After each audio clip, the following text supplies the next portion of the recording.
Hello guys, ang message na to today para sa mga Taurus at napakaganda ngayon ng number guys. June 6, 2026. Okay. Dapat ninyong malaman sa mga Taurus para sa inyong pag-ibig. Dapat ninyong malaman ngayon sa kasalukuyan ninyo.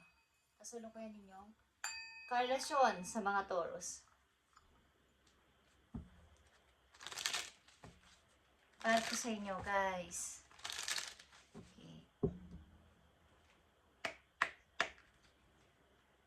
Taurus, sa inyong pag-ibig, be present. Okay, huwag kayong mawala ng gana o mawala ng oras sa inyong karelasyon. Maging kayo man ay busy o nasa malayo, hindi kayo nakikita o hindi kayo magkasama sa bahay, is lagi sana kayong present. Kailangan is maramdaman ng bawat isa na kayo ay buo, kayo ay lagi nag-uusap, i-enjoy nyo ang inyong relasyon habang kayo ay magkasama. Okay guys? Para ito ay lalo pang tumagal kung kayo ay totoong nagmamahalan is hanggang ito ay forever na. Okay, Taurus? Ano ba ang nakapaloob dito sa inyong message? Sa kasalukuyan ninyong karelasyon ito guys, mga Taurus, at kung wala pa kayong karelasyon, hindi ito para sa inyo. Okay? So, kasalukuyan ng relasyon is may potential ang maaaring hindi pagkakaintindihan guys. Kayo ay kasal ba? At may potential na mag-iba kayo ng landas guys. Magkaiba kayo ng landas ng iyong karelasyon. Kaya maging present kayo. Katulad ng una ko sinabi. Pagamat kayo magkalayo o kulang sa panahon, kulang sa oras is laging may usap. Away man yan o hindi away is yun ay way ng communication. Guys, okay? May potential na magkaroon ng hindi pagkakaintindihan sa buhay mag-asawa ng mga Taurus dito. Sa mga Taurus dito. At ang pagsasama na to ay binasbasa ng langit, guys. Kumbaga, nagmamahalan talaga kayo with your children. Maaaring meron ditong aalis guys, meron ditong magtatrabaho. Pansamantalang maghihiwalay dahil sa hindi pagkakaintindihan. But, andito yung paghingi ng tulong ng isa sa inyo o both of you o mga kasamahan nyo, mga kamag-anak nyo na huwag masira ang pamilya na to. Okay guys? Tingnan natin Taurus, ang inyong message, make the effort.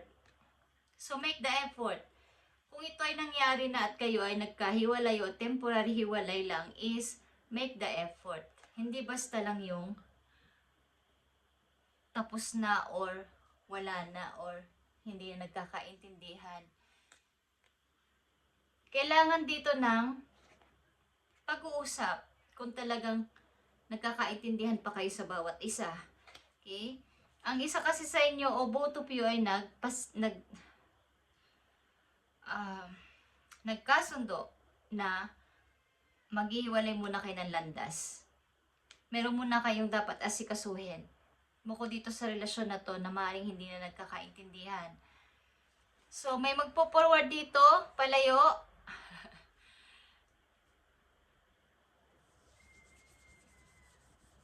So, kayo ay magbigay ng effort kung gusto nyo mabuo pa ang pamilya na to. Guys, meron ditong gustong umalis, lumipat. Make the effort. Okay. Make the effort like this. Something reunion is here. Pagkikitang muli.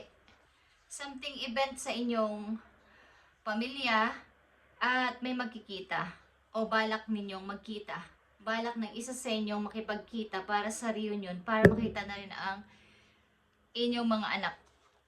Taurus, at meron dito nag-iipon para sa future. Bagamat kayo ay nagkalayo na is, andito yung pag-iipon para sa future. Yeah, meron kayong problema sa pamilya, sa buhay mag-asawa. The Hierophant is here. And 3 of Pentacles. Something na isa sa inyo ay umalis muna ng inyong place, lumayo muna at maaaring may baga is temporary call off, guys. So, nangangailangan dito ng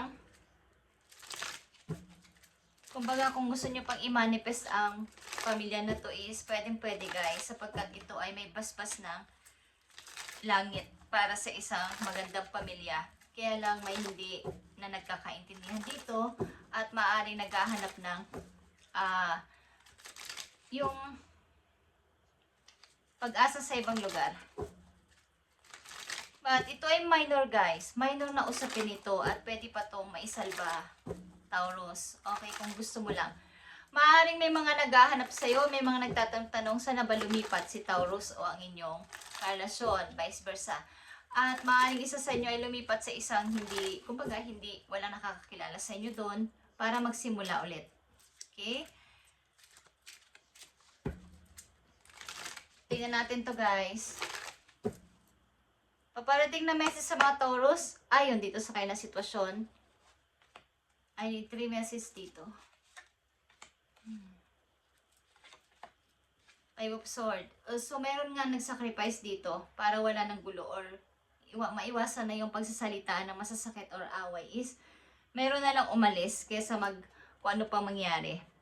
So, 6 of Wands is here, 4 of Cups, and Page of Pentacles. Ibig sabihin nito guys, maaring isa sa inyo is lumarga na.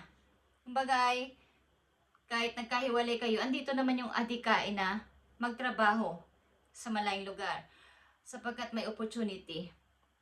But ito ay maaring hindi pa kayo, wala pa kayong closure, wala pang pag-uusap na maayos sa relasyon na to, but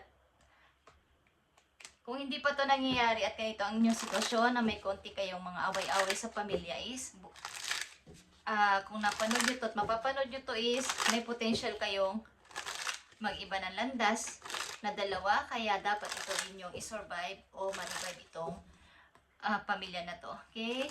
Taurus, make the effort. Be present sa inyong asawa, sa inyong kasintahan, sa inyong kinakasama. Okay? Tingnan natin tong make the effort na to, na inyong message. So, andito ang death. Ito ay no second chances. Grow and transform. The relationship is over. Maaaring ang relationship na to ay mag-o-over na kung wala talagang mag-e-effort dito o gusto na lang ng pareho kayo na gusto nyo na lang ng peace dito. Katahimikan sa bawat isa. Okay. So, nagbabadya ang hiwalayan dito sa inyong dalawa, Taurus, sa inyong asawa o kinakasama. No second chances. Maaring ang isa sa inyo mas pinili ang magandang opportunity sa malayo, mag-i-start ng bago. At maaring meron ditong reunion pa rin na mga mangyayari. Okay?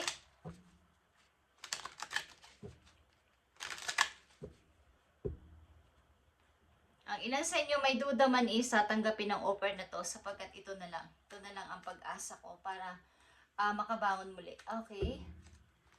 Tingnan natin. Taurus, kulang ang ilan sa inyo sa communication sa inyong partner kaya nagkaganito ang inyong relasyon. At parang may nangangailangan ditong umalis dahil sa opportunity, sa trabaho, magandang offer ng kapalaran sa ibang lugar. So, mayroon ditong hindi pagkakaintindihan at pagtatapos ito ng relasyon. Guys, kung hindi pa to nangyayari sa inyo at napanood nyo to is isalba nyo ang inyong relasyon.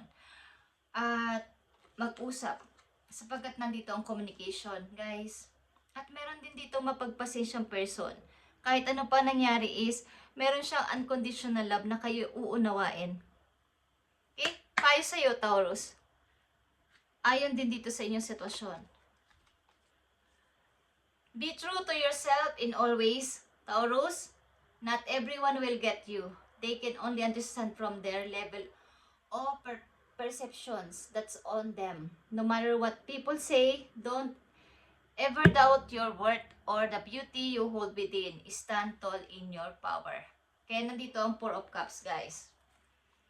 May mga pag-aalilangan at pagdududa sa mga paparating na mga nag-aalok sa inyo ng opportunity, job, magandang trabaho man yan, is huwag kayong mag-aalilangan na ito'y tanggapin kung gusto nyo, sapagkat maniwala kayo sa inyong kakayanan, nakakayanin nyo to. At maaaring maraming tao ang hindi nakakaintindi sa inyong sitwasyon na to, ng inyong pamilya, or sa inyong mga pananaw sa buhay. Ba't natanggap mo ng maayos ito, o natanggap mo agad ito ng maayos, nang wala kang pagsasalita, o wala kang masyadong emosyon na inilabas.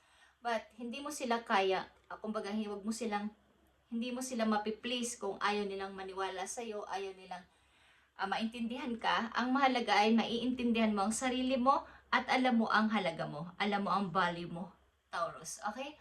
At maaring walang nakakaintindi ko ano man ang sinasapit mo sa ngayon, sapagkat maaring may mga mapanghusgang mata sa inyong paligid. Bakit ang natanggap mo agad-agad ang sitwasyon na to nang napakadali? At ang dali mo lang naka-move on. But kailangan talaga mag-move on, lalo na kung may anak kayo o meron kayo responsibilidad. Kailangan na ulit mag-start kung kinakailangan. Okay, Taurus, huwag mo silang intindihin kung ganyan ang pananaw nila at paniniwala sa'yo at pagtingin sa'yo, sapagkat buhay mo yan. Okay, Taurus, tingnan natin ang message sa'yo ng iyong spirit, guys. Ayon din dito sa inyong message. Okay. Maaring napapalibutan kayo ng earth sign, Capricorn, Virgo, Taurus, sa katulad ninyo. At andito din ang Scorpio, Sagittarius, Libra. Okay? Maaring may connection sa inyo na mga energy is andito ang mga nabanggit ko, guys. At maaring kayo ay nakapokus sa work at nag-iipon para sa future, para sa inyong pamilya. Okay? Tingnan natin ang message sa'yo ng iyong spirit guides, Taurus. Okay, channel the energy of the next moon phase. Kung naniniwala kayo doon, kayo ay humingi ng energy sa next moon phase. Okay, alamin nyo yan, guys, kung kailan yung next moon phase. At humingi kayo ng energy. You're very close to getting your wish. Okay, napakalapit mo na. At matutupad at darating na o tutuparin ang iyong wish. Okay, Taurus? So kayo magtiwala sa inyong sariling kakayanan at makinig sa inyong inner voice. Okay? Huwag sa payo ng iba. Huwag sa suggestion ng iba. Pwede namang makinig, pero pag-aralang mabuti at huwag laging humihingi ng approval sa ibang tao para sa inyong sarili. Okay, Taurus? Thank you and God bless. At maaaring ito ay over ang relation na to. The relationship is over at wala na tong second chances. But andito yung pagtatransform mo, pagbabago mo, malaking pagbabago sa buhay na magaganap sa'yo. At maaaring mahalaga man sa'yo, mahalaga man sa inyong pamilya na to is may nakatakdang mangyaring kayo ay maghiwalay, sad to say. At pwede pa itong marisolba, pwede pa itong mabigyan ng solusyon kung magkakaroon dito ng effort at communication ng isang tao, isa sa inyo. Okay? Taurus, thank you and God bless.